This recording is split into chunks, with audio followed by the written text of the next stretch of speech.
14 yosh qizcha onasiga aytdiki, bir ko'ylak olib bering dedi. Ona otaga aytibdi. Pul bering, qizga men bir ko'ylak olib berishim kerak. Onasi shoshmay turgan. Qizga ham shu gapni aytgan. Otang pul olsa, oylik olsa, qo'liga pul tushsa keyin olib beradi deb aytgan. Lekin cho'nchagingizda pul bor. Shu gapni ayting. Farzandning istagini sal pasaytiring. 3-4 kundan keyin yana so'raydi.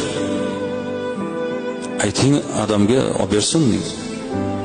Yana pasaytiring, yo shoshmay turing, hozir imkoni yo'q ekan. Imkon bo'lganda olib beramiz. Bolam qo'limizga pul kelib qolsa olib beramiz. Yana pasaytirib. Xohlagan paytda xohlagan narsasini sotib olish kerak degan narsa tushuncha esdan chiqib ketish kerak-da bolam. Ertaga kelin bo'ladimi shu qiz? 4 yildan keyin eriga faloncha narsa olib bering desa, erini imkoni yo'q, sharoiti bo'lmay qolsa, xo'p bo'ladi deydi. Chunki ota shunday qilib tarbiya qildi u qizni. Imkoniyatga, sharoitga qarab turib inson istagini, amalini ro'yobga chiqarish mumkinligini ota shuni o'rgatgan.